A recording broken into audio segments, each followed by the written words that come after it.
Kaibigan, napakabuti ang Diyos sapagkat narito ka na naman kasama namin dito sa oras ng pag-aaral upang pag-aralan natin ang salita ng ating Panginoon Diyos na ito'y magbibigay sa iyo ng malalim na kaalaman, tunay na kapayapaan at pag-asa ng buhay na walang hanggan. Kaya sikapin mong kaibigan na subaybayan ang programang ito sapagkat lalo mo pang maunawaan ang mga layunin ng Panginoon Diyos sa iyong buhay.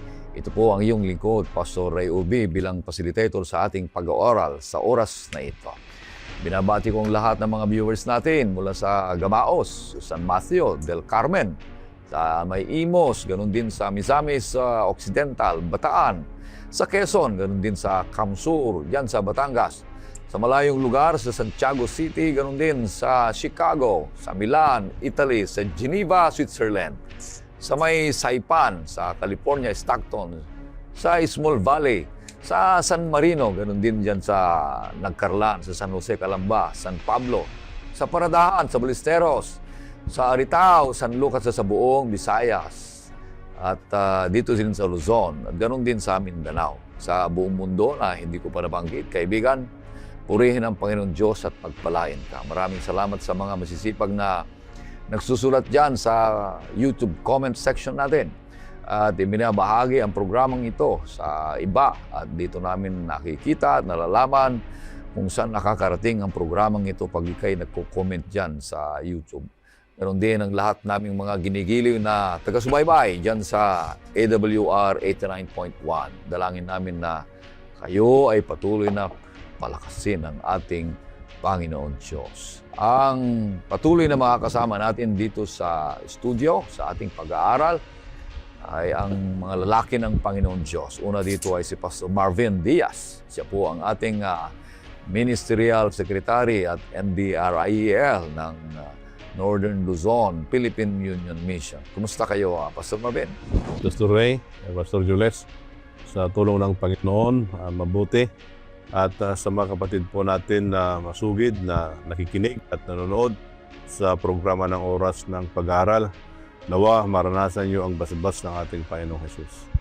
Alright, maraming salamat. Ganun din ang pangalawang makasama natin dito na lalaki ng Diyos ay si Pastor Jules Bermudez. Siya po ang ating Sabbath School and Personal Ministries dito sa Northern Luzon, Philippine Union Mission. Kumusta kayo, Pastor Jules? Mabuti, Pastor Ray at Pastor Marvin. At tayo nagpapasalamat sa Panginoong Diyos na binigyan muli tayo ng pagkakataon upang pag-aralan muli ang kanyang mga ginintoang salita. At gusto kong batiin ang ating mga taga-subaybay na sina Sister Rizela Raniego Bayona sa Malate Pasay Church, si Sister Filipina Biernes at Princess Bellosilio. Pagpalain na kayo ng ating Panginoong Diyos at ang lahat nating taga-subaybay mula rito sa Pilipinas at ibayong dagat. Sa ating pagpapatuloy, hilingin natin si Pastor Jules na pangunahan tayo sa isang panalangin. Pastor? Tayo manalangin. Mahal naming Diyos, kami po'y lumalapit sa inyong banal na luklukan sa oras na ito. Umihiling, O Diyos, ng inyo pong kapangyarihan upang ang inyong mga salita ay magbigay buhay sa bawat isa sa amin, lalong-lalo ng aming mga taga-subaybay at tagapakinig. O Diyos, amin pong inihiling na kasihan nawang bawat isa sa amin upang ang inyong mga salita, O Diyos, ay siyang maging pag-asa sa bawat isa sa amin habang kami nagbubuhay sa makasalanang sanlibutan ito. Dahil ito ang aking hiling sa matamis na pangalan naming Panginoong Jesucristo. Amen. Amen. Ang ating pangsyam na paksa ngayong linggo na ating pag-aaralan ay may pamagat na kasalanan, ang Ebanghelyo at ang kautusan. Ito ay matatagpuan ang ating talatang sauluhin sa awit 119 verse 93 and 94. Ito pong sinasabi, "Hindi ko kailanman kalilimutan ang mga tuntunin mo, sapagkat sa mamagitan ng mga iyon ay binigyan mo ako ng buhay. Ako'y iyo, iligtas mo ako, sapagkat aking hinanap ang mga tuntunin mo." Napag-aralan natin nung nakarang linggo, kaibigan, na ang pananampalataya ay parang ito'y wifi na hindi nakikita. Ngunit makapangyarihang nag-uugnay ito sa ating lahat, mismong kinakailangan ng bawat isa. Sa parehong paraan, ang pananampalataya ang nagpapanatili ng isang totoo na buhay na relasyon sa Diyos na hindi nakikita. Ito ay hindi isang bulag na pagtalon, kundi ang katiyakan at katotohanan ng ating inaasahan. Patunay na ang Diyos ay kumilos na noon nung nakaraan at kikilos muli sa mga panahon at sa mga hinaharap ng bawat isa. Kaya ngayong linggo, mag-aaralan natin na ang mundong ginagalawan natin ay madalas na minamaliit ang kasalanan. Malinaw na itinuturo ng banal na kasulatan na ang kasalanan ang pinakamalaking hadlang sa makabuluhang pakikipag-ugnayan natin sa Diyos. Inaakay tayo nito na sa isang mahalagang tanong, bakit ibinigay ng Diyos ang kanyang kautusan? At kapag tayo ay nabibigo, sino ang makakapanumbalik sa atin? Mga tanong na yan ay mga sasagutin natin, mga kapatid, ang dalawa nating mga kasama dito. At buuin natin ang ating leksyon at talakayin natin sa 3 punto, kaibigan. Tatlong puntong ito ay nagsisimula sa 3 R. Una, recognize sin. Yan yung destructive barrier. Ang pangalawa ay reveal sin. The law as mirror and safeguard. Ang pangatlo naman ay restore through Christ. The gospel as power. Ang lahat na ito, una, ay ipapaliwanag sa atin ni Pastor Marvin. At pagkatapos naman ay may mga interactions. Ganun din si Pastor Jules. Kaya punta tayo kay Pastor Marvin. Ipapaliwanag niyo sa atin yung recognize sin. Ano ibig sabihin ito ang background niya, Pastor Marvin?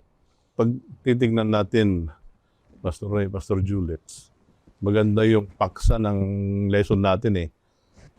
Sin, kasalanan, Ebanghelyo, at kautusan. Ito ay may kaugnayan sa bawat isa. Ngunit pag titignan natin ay yung kasalanan, ano ba ang kasalanan? Yung kasalanan, transgression of the law, missing the mark, yan ang mga, at marami pa pag titignan mo doon sa definition ng kasalanan. Ngunit ang kasalanan, ito ay barrier or ito ay nagbibigay ng self-destruction. Bakit self-destruction? Self-destruction ito. Kasi itong kasalanan, hindi ito nagbibigay ng kaligtasan sa iyo, hindi rin nagbibigay ng maayos na buhay, at hindi rin ito nagbibigay ng direksyon patungo sa Panginoon. Bagkus ito ay isang barrier na kung saan ang kasalanan ay ini-expose niya na hindi natin kailangan ng Panginoon. Nagdidepende tayo sa ating sarili. Ito yung kasalanan eh. Para bang nag-declare ka ng independence, di ba? Pag nag-declare ka ng independence, ayaw ko na yung mga ibang nasyon, kunyari, nag-declare ka ng independence, ayaw nang tutulong sa'yo. Yung kasalanan, in a simple sense, it is declaring yourself to be God and you don't want a Savior. Yun ang kasalanan. Kaya, ano ang sabi doon sa Roma 3:23? Yan. Tingnan lang natin kung ano ang sitwasyon ng tao at saka sa Diyos. 3:23, sapagkat ang lahat ay nangakasala nga at hindi nangakaabot sa kaluwalhatian ng Diyos. So, ang sabi dito ay lahat ay nagkasala. Walang exempted dito. Lahat ng tao, dahilan sa nagkasala, ano ang kabayaran? Ang kabayaran niya na ay Kamatayan. kamatayan. Kaya ito ay kasalanan, it's rebellion against the character and will of God. Opposite ito eh. Ito yung kasalanan, ito ang Panginoon, pag titignan mo, opposite yung gustong mangyari ng Panginoon sa'yo. Yan. Kaya, pag itong opposite, yung rebellion, sin is rebellion, ito ay pag yung susundan yung mga nangyari sa istoryan, yung rebellion yan, galing kay Satanas yan eh.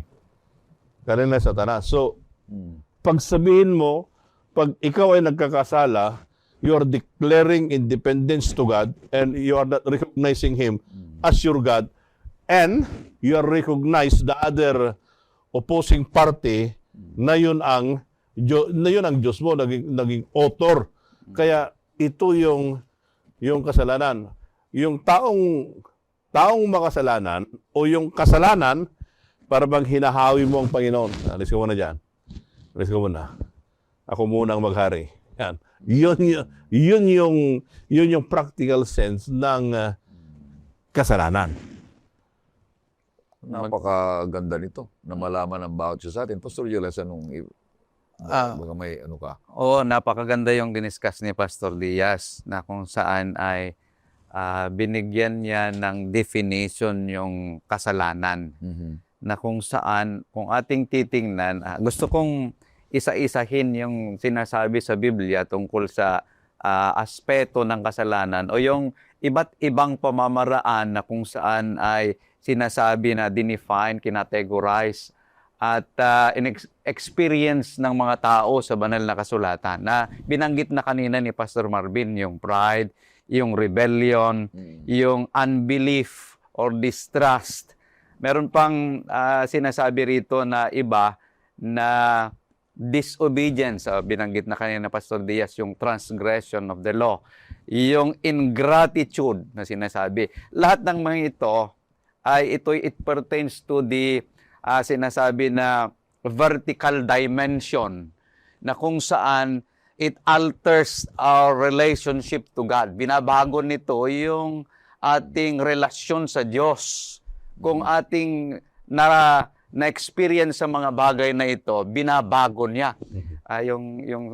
Yung salita na alteration ay pag bibili ka ng pantalon, malaki. Merong alteration area doon sa mall para mabago sa gusto mo na sukat. Ganon ang nangyayari kapag ang tao ay nararanasan niyang mga bagay na ito, yung binanggit natin at binanggit ni Pastor Diaz, binabago niya yung ating relasyon sa Diyos. Pero meron pang isa rito, yung sinasabi na injustice. Ito naman yung sinasabi na horizontal dimension ng sin. Ito yung sinasabi natin na social injustice, yung mga nagawa natin na kasalanan sa mga tao. Binabago niya yung relasyon natin sa tao. Ngunit ang lahat ng mga ito, kung ating titignan, yung summary, lahat ng mga bagay na ito na ating binanggit ay failure. Bakit sinasabi natin na failure?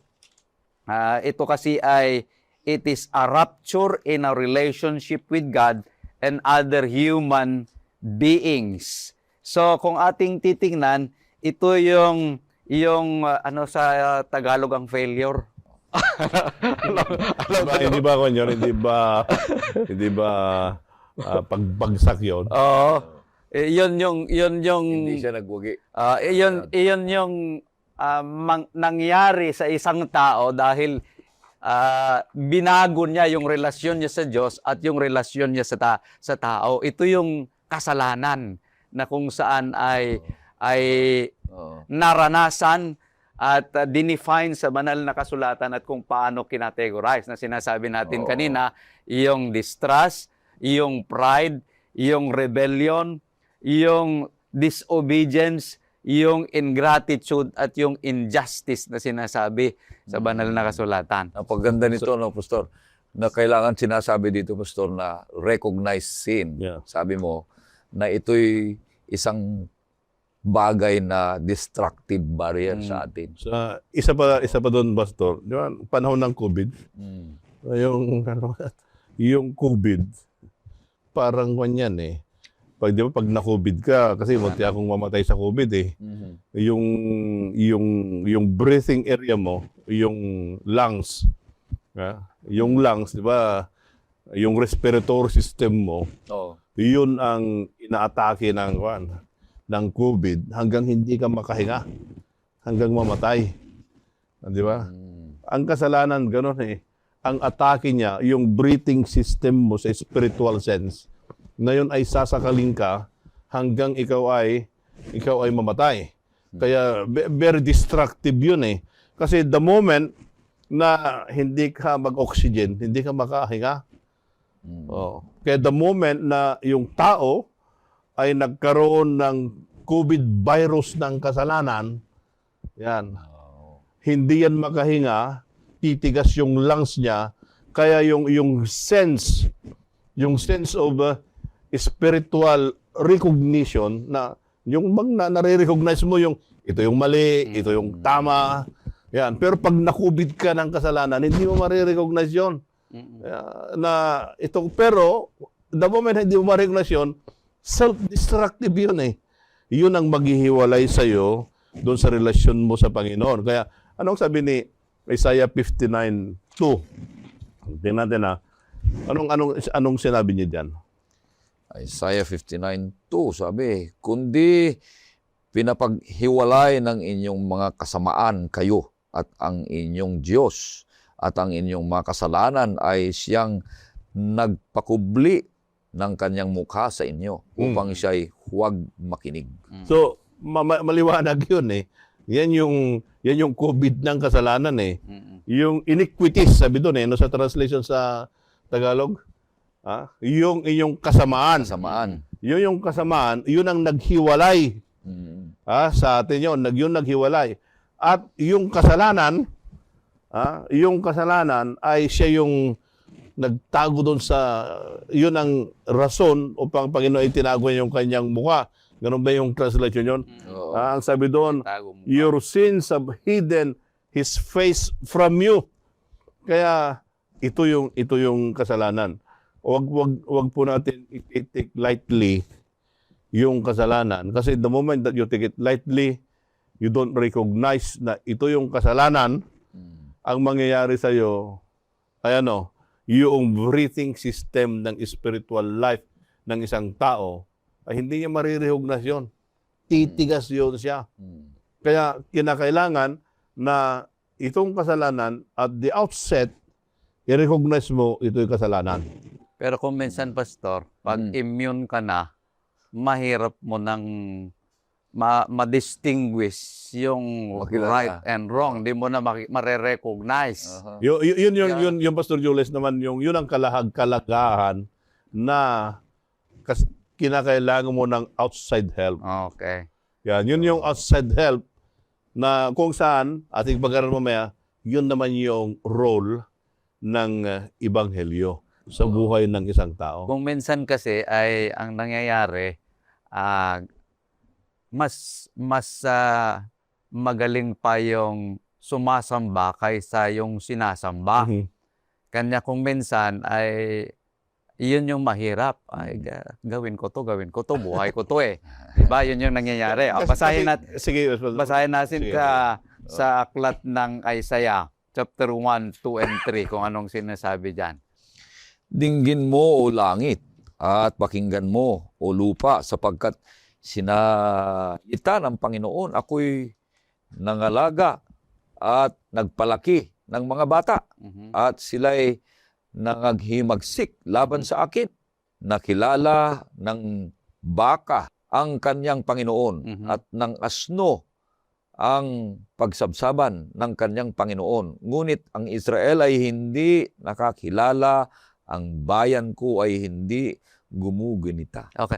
Kung minsan, ay, ang sabi dyan ay yung hayop nga na hindi nakapagsasalita. Kilala niya yung nag-aalaga at nagpapakain sa kanya. Pero kung tayo minsan ay hindi natin, kasi yung ating sarili ay para bagang kagaya ni Eva nung nandun sa hardin ng Eden, sabi ni Satanas, you will be like God. So if he planted doubts sa kanyang isipan. Mm. So you claim ownership of yourself na hindi mo na mo bigbigan kilalanin ng Diyos sa langit. Dahil, so kahit nagagawa ka ng kasalanan, wala na. Hindi mo na nare-recognize. Okay. Kaya, Pastor Jules, Pastor Ray, maganda yun yung binasa ni Pastor Jules dun sa last part. Kasi buti pa yung baka. Alam. Pero ang problem doon ay doon sa last phrase, doon sa verse 1, ang sabi doon, they have rebelled against me. So, rebellion yun. Ang kasalanan ay rebellion against doon sa gumawa sa'yo. Para bang ang Panginoon, sinuplayan niya, binigyan ka ng buhay. Sinuplayan ka ng araw-araw na kailangan mo. Lahat. In return, instead of paying good things, yung nag-create sa'yo, yung nagpakain sa'yo, ang ginawa mo pa, kinagat mo pa yung gaway.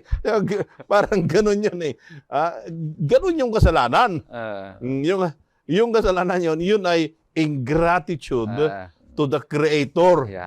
Kaya marami po tayong makikita doon na diverse po yung definition diyan ng kasalanan. Ngunit itong kasalanan ito ay kung mayroong stage 5 sa cancer, yun.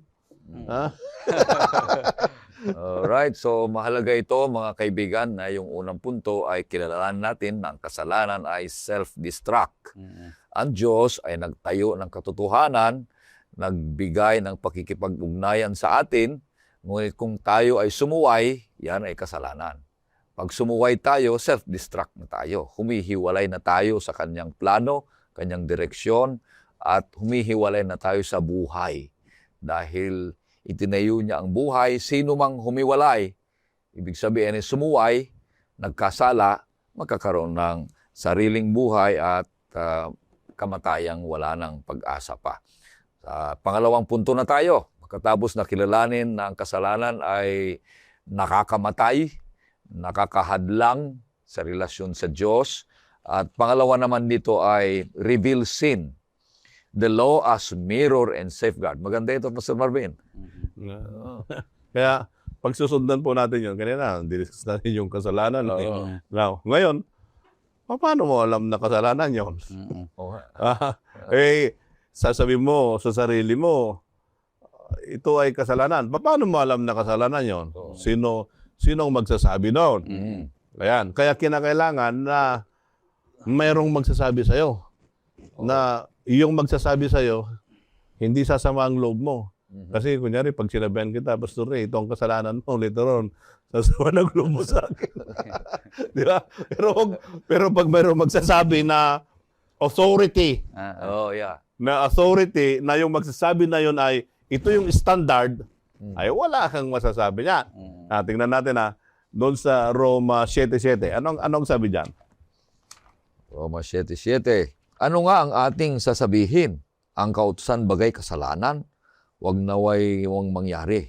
Datapwat hindi ko sana nakilala ang kasalanan, kundi sa pamagitan ng kautusan, sapagkat hindi ko sana nakilala ang kasakiman kung hindi sinasabi ng kautusan, huwag kang mananakim. So, yun ang nagsasabi yun. Ngayon, yung kautusan, yan ang nagsasabi na, okay. May kasalanan ka. Sumuway ka. That's the authority. Kaya pag titingnan natin ito, hindi natin ma-appreciate yung reality of sin kung hindi rin ating ma-appreciate yung reality of salvation. At hindi natin ma-appreciate yung reality of salvation kung yung law ay hindi rin siya magsasabi na ikaw ay makasalanan. Yung law, siya yung nagtuturo, ngunit hindi siya yung nakakahugas. At nagliligtas. Ayan, yan ang pansin natin nagtuturo lang yun. Ito yung kasalanan mo. Nakalista yan. 1, 2, nakalista yan. Pero hindi sasabihin, okay, dahil ako nagturo, ako rin nagtatanggal ng kasalanan. Ay, hindi. Hindi yun.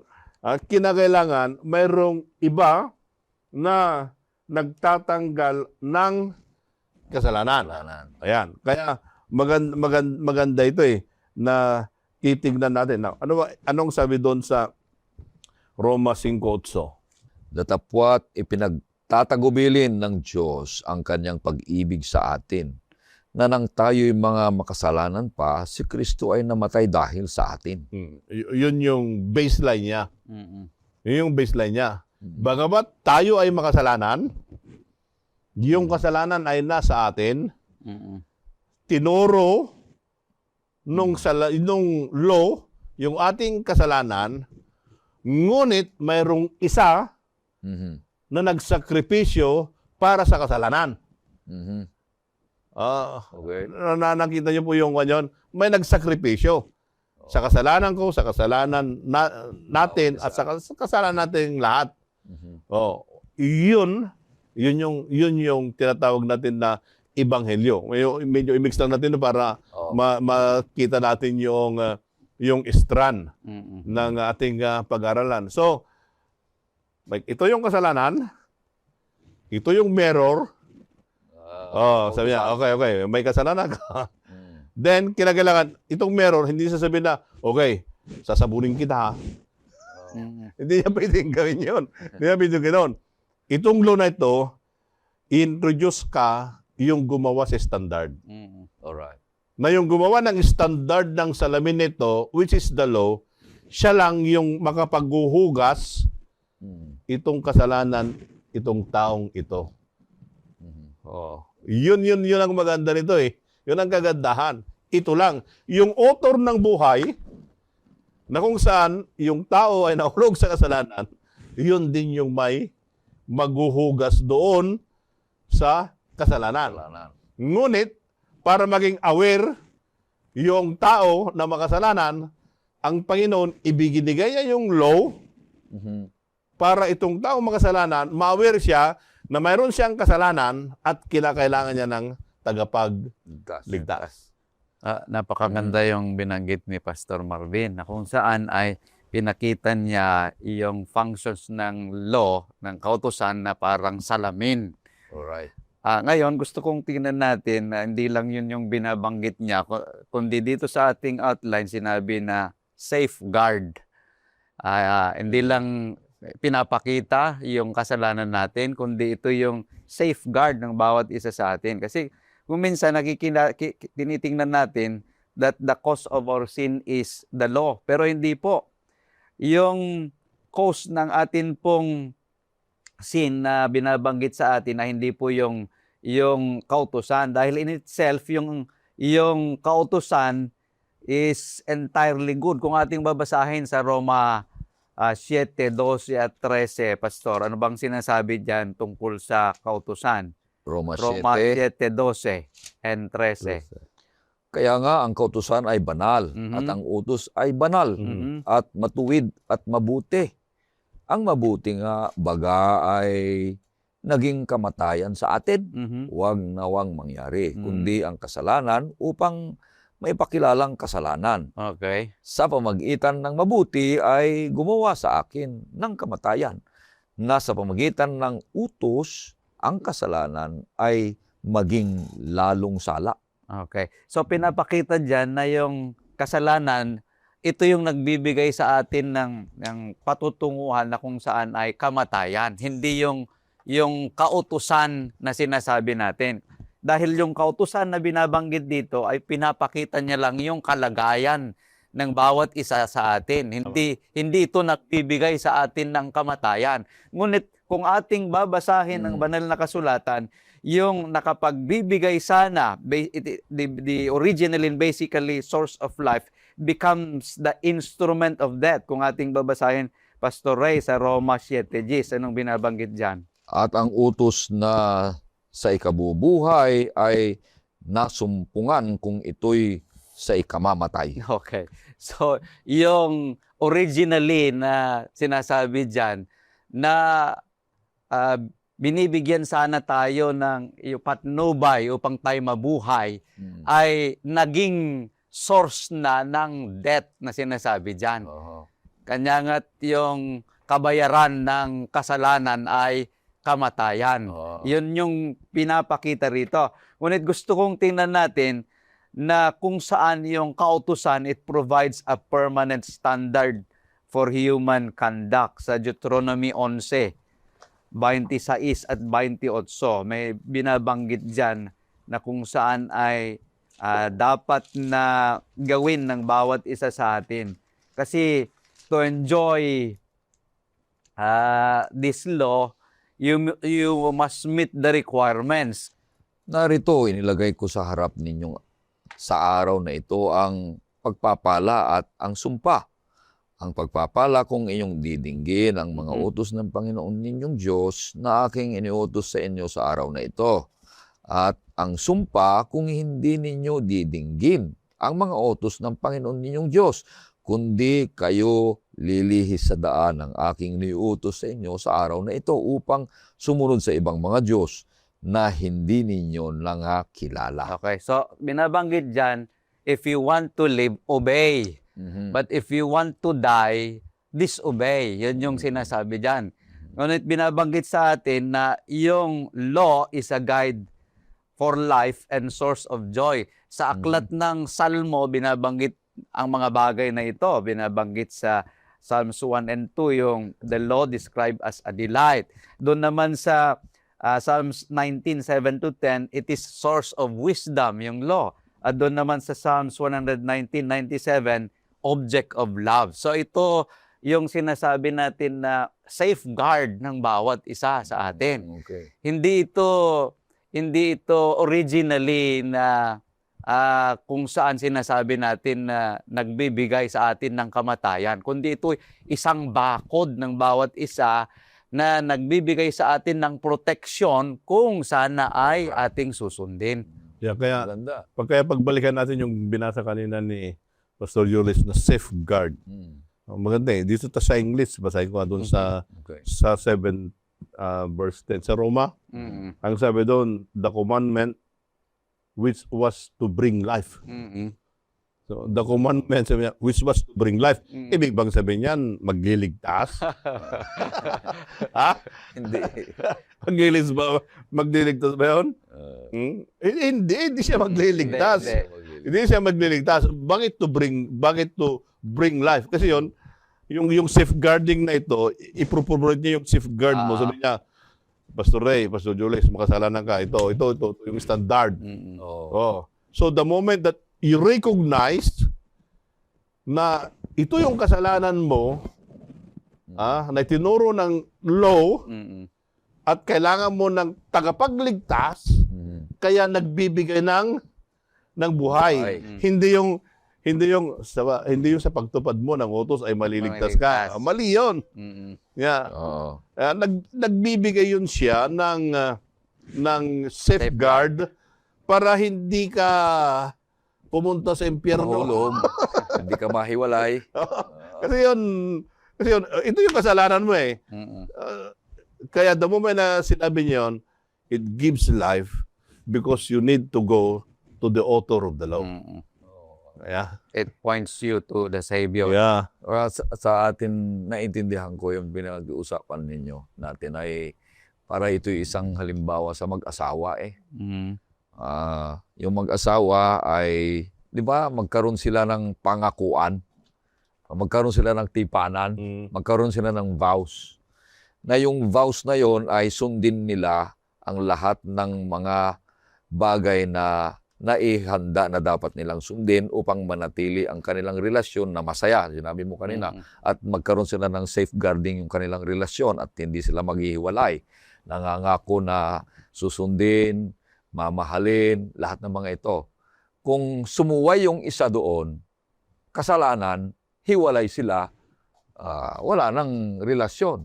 Ganon din tayo sa Diyos. Kaya yung kautusan ay ibinigay ng Diyos na mapanatili ang ating relasyon sa Kanya at maging masaya tayo at nananatili ang ating ugnayan kung tayo ay sumunod sa Kanya. Mhm. Ngunit pag sumuway tayo, nagkasala tayo, self-destruct tayo. So magandang bagay na itong kautusan ay ibinigay ng Diyos dahil mahal niya tayo para manatili ang ugnayan natin sa Diyos. Maliwanag, Oo. Pastor Ray, yung Na hindi ito pinag-uusapan. nagliligtas. Maliwanag yung pinapag-uusapan natin na yung law, it does not provide a sinner with the means of righteousness. Mhm. Ngunit pinapakita niya rito that there is a serious problem sa isang tao. Yun yung pinapakita ng kasalanan. Ngunit it offers no solution. Yung Yung law. law, Oo. nang hindi siya nag-offer ng solution. Basahin mo sa Roma 3:20 ay maliwanag na binabanggit doon. Kuminsan kasi ang tao ay pumupunta sa law na kung para bagang dito Siya ang sila magliligtas. nakakakuha ng kaligtasan. Hindi eh. Anong sabi ng Roma 20. 3:20? Sapagkat sa magitan ng mga gawa ng kautusan ay walang laman Mhm. na aariing ganap Okay. sa paningin niya. Mhm. Sapagkat sa pamagitan ng kautusan ay ang pagkakilala ng kasalanan. Okay, so hindi aariing ganap. Hindi siya talaga nagpro-provide ng righteousness sa isang tao, yung law. Kundi pinapakita yung seriousness of the problem of sin. Yun yung sinasabi diyan. Pero si Apostol Pablo kasi, kung minsan ay siya'y nadidismaya dahil sa mga tao, doon sila pumupunta sa Galacia 3. 1-3, binabanggit dyan ni Apostol Pablo. Galacia 3:1-3 ay sinasabi, Galacia 3. 1-3. O, mga mangmang na taga-Galacia, Mhm. sino ang mga nagsigayuma sa inyo na sa harapan ng inyong mga matay si Jesucristo na napako sa krus Mhm. ay maliwanag na inihayag. Ito lamang ang ibig kong malaman sa inyo. Tinanggap baga ninyo ang Espiritu sa magitan ng mga gawang ayon sa kautusan Mhm. o sa magitan ng pakikinig ng tungkol sa pananampalataya? Mhm. Napakamangmang na baga kayo. Kayong nagpasimula sa Espiritu. Ngayoy nangagpakasakdal kayo sa laman. Mhm. Oh. So, yung kung minsan, doon pumupunta yung tao in order to gain salvation doon sa law. Kanya kahit yung mga matatanda na sa iglesia, binabanggit pa rin na gawin mo ito para maligtas ka. Gawin mo ito para maligtas ka. Kung hindi mo gagawin ito, hindi ka maliligtas. Maling prinsipyo yun. Mm. Ginagawa mo ito dahil ligtas Yeah. ka. Ginagawa mo ito dahil isang bunga ng banal na espiritu, bunga ng relasyon, bunga ng may pananampalataya. So, yung kautusan ay naibigay for us to know what is right and what is wrong. Saka- Parang ganon, ha? At saka, Ethical issues ito. saka tumutupad ka dun sa law na ipinapakita mo yung pag-ibig mo sa Panginoon. Mm-mm. Oo. Yun ang kwan dun eh. Mhm. Sumusunod ka sa law para ipakita mo na iniibig mo yung author doon sa law. Mhm. Hindi yung susunod ka para ikaw ay magkaroon ng Kaligtasan. kaligtasan. Mali yun eh. Takwiran. O kaya yung nagsasabi na ligtas na ako, o sinasabi na ligtas na ako, suwail naman. Hindi naman tumutupad sa utos. Walang silbi yun. Hanggang kaya maliwanag doon eh. Sabi ng Panginoon, pag iniibig mo ako, sundin mo yung utos. Oo. Kasi yung law itself ay iyan ay nailahad yung pag-ibig ng ating Panginoong Hesus. Okay. Maraming salamat. Yung pangatlo na. Malapit na tayo matapos. Ibig sabihin nito ay restore through Christ. The gospel as power. Ibig sabihin, ang background nito, Pastor Marvin. Gospel. No? Ano bang ibig sabihin ng gospel? Banghelyo. Tagalog yun. Good news. The gospel is the grace of God. Mm-mm. Oo. Yeah. Grace. Pag tignan natin yung salitang grace, I often define it doon sa kanyang acronym na grace, G-R-A-C-E. God's redemption at Christ's expense. Yun yung grace. Yun yung ebanghelyo. itong gospel, ito yung solution sa sin problem. Mm-mm. Kanina nakita natin, para i-connect natin na Pastor, ito yung kasalanan, yung law, yun ang salamin para sa ganun makita yung kasalanan. Right. Then yung ebanghelyo, kasi itong law, ay hindi siya makapag-provide ng remedyo. Nagtuturo lang siya. Oo. Kaya itong grace, which is the Lord Jesus Christ, itong gospel, ito lang yung nagbibigay ng solution doon sa sin problem. Kaya maganda ito Tingnan natin dito sa libro ng Roma, which binasa kanina yung first part, yung kasalanan, yung kautusan, at saka yung ebanghelyo nasa isang text, nasa isang perikope ng teksto. Yan, tingnan natin Roma 3:20 hanggang 24. Ano sabi doon? Sapagkat sa magitan ng mga gawa ng kautusan ay walang laman na aariing ganap sa paningin niya, sapagkat sa pamagitan ng kautusan ay ang pagkakilala ng kasalanan. So sa pamamagitan ng kasalanan, Kautusan? ang kautusan, pagkilala sa Kasalanan. Ito yung law. Nasaan naman yung kasalanan dyan? Sige, tuloy. Datapwat ngayon, bukod sa kautusan ay ipinahahayag ang isang katwiran ng Diyos na sinasaksihan ng kautusan at ang mga propeta. Sa makatuwid bagay ang katwiran ng Diyos sa pagitan ng pananampalataya ay kay Hesukristo sa lahat ng mga nagsisisampalataya sapagkat walang pagkakaiba. 23. Sapagkat ang lahat ay nakasala nga at hindi nangakaabot sa kaluwalhatian ng Diyos. Palibhasay, inaring ganap na walang bayad ang kanyang biyaya sa pamagitan ng pagtubos na nasa kay Kristo Jesus. Yun yung solution doon sa kasalanan. Na maliwanag kasi doon, being justified freely. Oo. Walang bayad. Yung grace na yan. At yung grace na yan, yun yung nagliligtas sa pamamagitan ng ating Panginoong Kristo. Kaya maganda yun Ibig sabihin pala nun, yung ebanghelyo, nagbibigay siya ng reconciliation. Nagbibigay siya ng forgiveness at nagbibigay ng bagong buhay. Ganda, no? Yun yung ebanghelyo.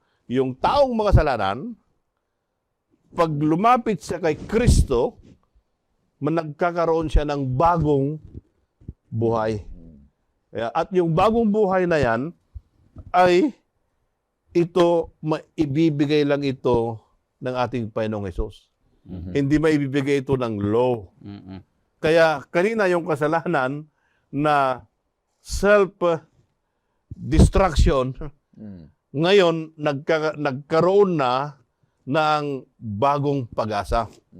Na ang pag-asang na yan ay na kay Kristo. So ibig sabihin nun, there is a restoration of the new life. And that restoration, si Kristo lang ang makapagbibigay. Kaya mga minamahal na kapatid, mga kaibigan, sa ating sarili, makita natin na tayo makasalanan. Ngunit, ang Panginoon ay kaya niyang hugasan yan sa kanyang biyaya. Anumang klaseng kasalanan yan, i-recognize lang natin, i-recognize mo na sa Panginoon, kailangan ko ng kaligtasan. Hindi ko kaya sa aking pansarili lang, kinakailangan ang biyaya ng Panginoon na para yung siyang taong makasalanan magkaroon ng kaligtasan. Napakaganda yung binabanggit ni Pastor Marvin na kung saan ay sinasabi niya doon na yung kaligtasan, it does not come from the law, but it comes from other source, na yung sinasabi niya na gospel, na yung gospel na yun ay yung grace, yung unmerited favor, na yung dakilang halimbawa ng grace ay yung pagbibigay ng Diyos ng kanyang bugtong na anak ng ating Panginoong Hesukristo. Ngunit binabanggit dito na yung gospel ay may power. Pero kung ating babasahin, the gospel doesn't just talk about power, kundi ito yung vehicle ng ating Panginoong Diyos na kung saan i-rescue niya tayo at i-transform bilang isang tayo'y tutungo na doon sa kamatayan dahil sa ating kasalanan. Ngunit dahil sa Ebanghelyo, binago niya tayo. Sa Roma 1:16, anong sinasabi diyan?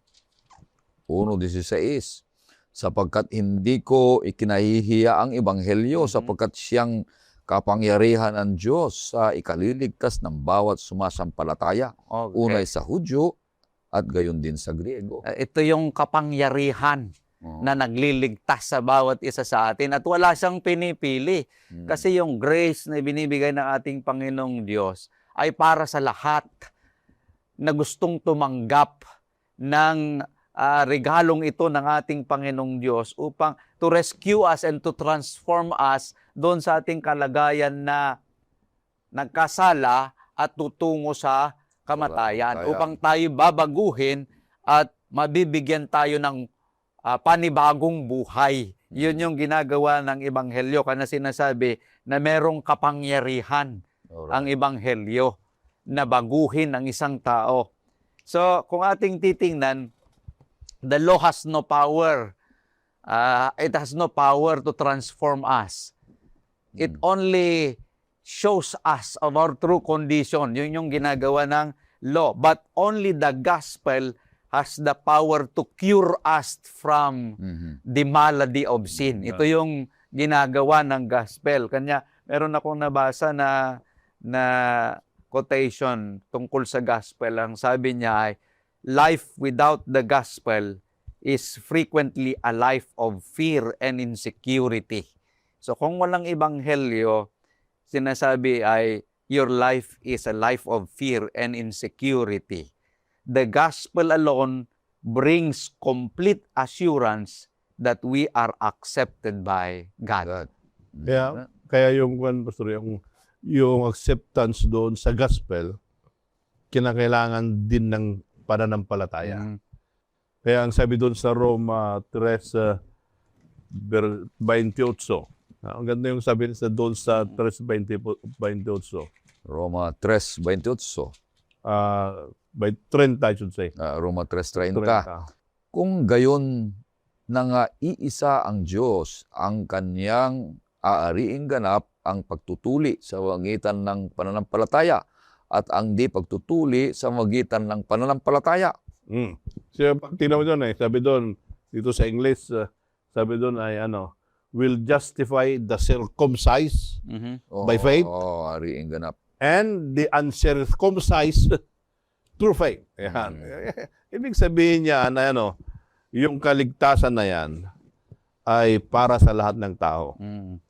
Hindi lang sa Hudyo, o hindi kasi sa yung gamit yun, yung circumcised at uncircumcised. Pero yan, matatanggap lang nila yan sa pamamagitan ng pananampalataya.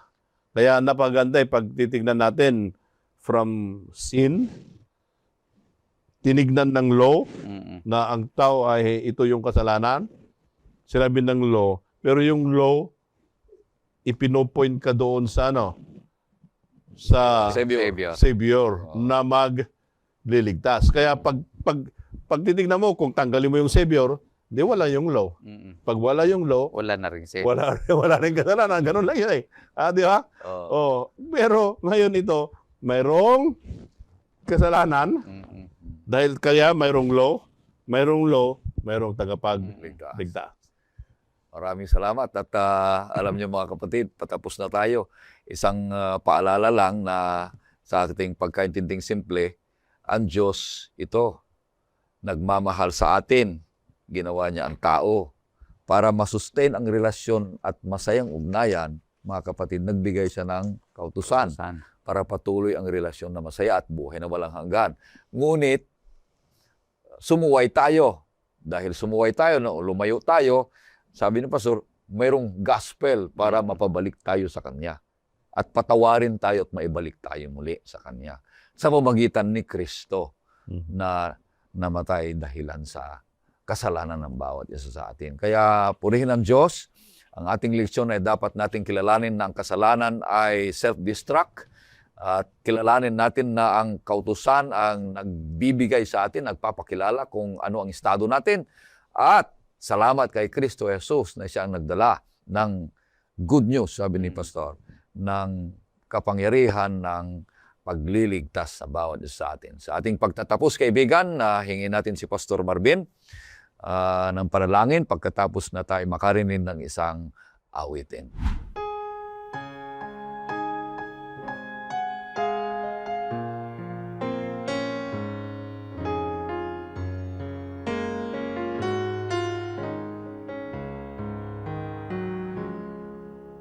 Kay buti-buti mo, Panginoon, sa lahat ng oras, sa bawat araw. Ika'y laging tapat kong magmahal. Ang iyong kaawa ay magpawalang hanggan. Ay buti-buti mo, Panginoon, sa lahat ng oras, sa bawat araw. Ika'y laging tapat kong magmahal.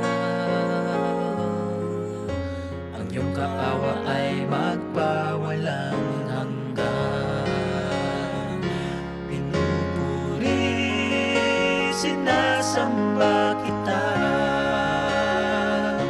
dakilang Diyos at Panginoon. Tunay nga ika'y walang katulad, tunay nga ika'y di nagbabago. Mabuting Diyos na sa amin nagmamahal.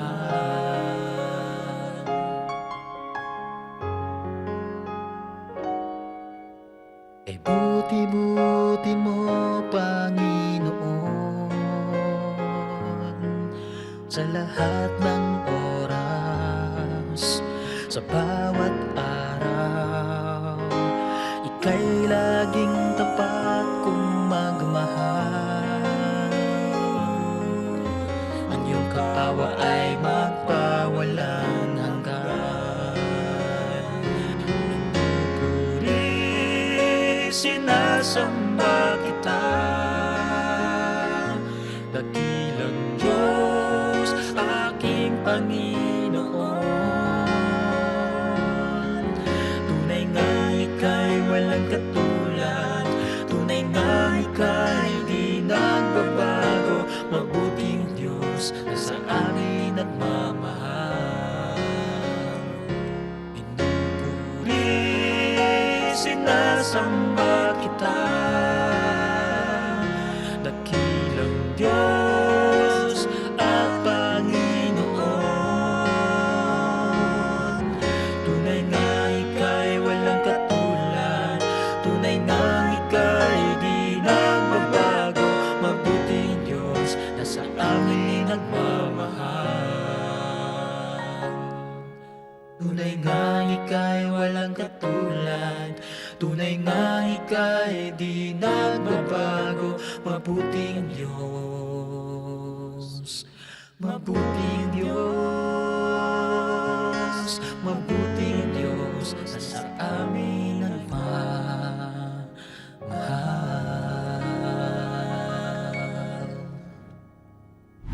Tayo po ay manalangin. Dakilang Diyos, marami pong salamat sa aming napag-aralan.